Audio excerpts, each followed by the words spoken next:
การជំរាបសួរបងប្អូនថ្ងៃនេះគឺថាឲ្យកូនស្រីជួយធ្វើម្ហូបបងប្អូនគឺថាម្ហូបនេះគឺថាម្ហូបខ្មែរយើងពីដើមតដំណគ្នារហូតដល់កូនចៅបងប្អូនគឺថា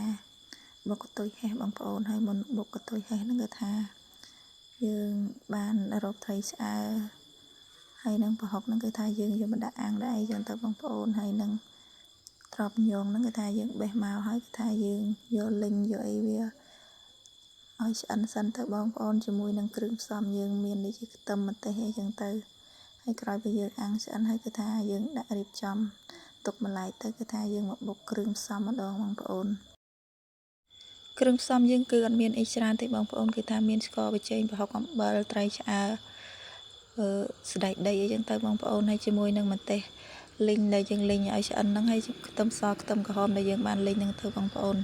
ហើយមុននឹងបុកហ្នឹងគឺថាកូនខ្ញុំនឹងបុកស្ករប៊ីចេងហ្នឹងឲ្យម៉ត់មួយមុខចឹងទៅបានគាត់ដាក់គ្រឿងណាដែលគាត់ត្រូវដាក់តាមក្រោយទៀតទៅបងប្អូនយើងបុកមួយមុខនឹងឲ្យម៉ត់ហើយបានយើងដាក់ថែមមួយមុខទៀតទៅបងប្អូនគឺថាយើងបុកឲ្យឆ្អិតល្មូតចូលគ្នាទៅបងប្អូននេះតាមតែបងប្អូនធ្វើបើបងប្អូនណាធ្វើ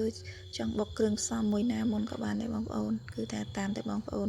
ចង់ដាក់ចឹងទៅហើយខ្ញុំក៏មិនអ្នកចេះធ្វើប្រហែលដែរបងប្អូនដែលថាគ្រឿង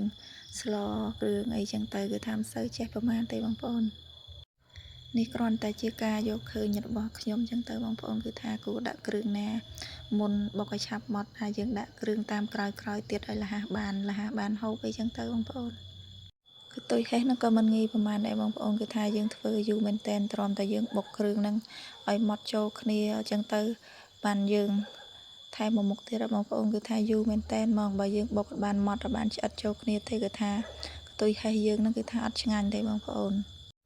ហើយកូនខ្ញុំក៏បានដូចចិត្តទៀតបងប្អូនបានប្រើឲ្យជួយបុកចឹងទៅគឺថាមកជួយឲ្យបងប្អូនគឺថាខ្ញុំមកពីចំការគឺថាអស់កម្លាំងដែរបើឲ្យធ្វើម្នាក់ឯងទាំងអស់ទៀតគឺថាมันងាយទេបងប្អូនគឺថាតតែមានជំនួយឲ្យកូនជួយចឹងទៅមិនថាបានលឿនជួយធ្វើគ្នាម្នាក់តិចចឹងទៅហើយថ្ងៃហ្នឹងគឺថាមានស្លប្រហើរមួយមុខទៀតបងប្អូនគឺថាត្រាំត្រីឆ្អើរនឹងទុកគឺថាសម្រាប់ស្លប្រហើរមួយមុខទៀតទៅហើយកតុយហេះយើងមួយមុខទៀតទៅគឺថាយើងបានពីរមុខបងប្អូនហើយកូនស្រីខ្ញុំគឺថាស៊ូមែនតើបងប្អូនគឺថាជួយបុកនឹងទៅរួចរាល់អស់បងប្អូនហើយនេះគឺថាកតុយហេះយើងគឺថាបុកបានរួចរាល់បងប្អូនគឺថាស្អិតល្មូតចូលគ្នាហ្មងបងប្អូនគឺថាបើបានបុកបានច្រើនទៀតគឺថាយើងយកទៅដាក់ផ្លាសេទៀតនឹងល្អយ៉ាងណាទេបងប្អូនអើយកតុយហេះខ្ញុំក៏បានឆ្លងទៅដល់ចំការទៀតបងប្អូនពីអ្នក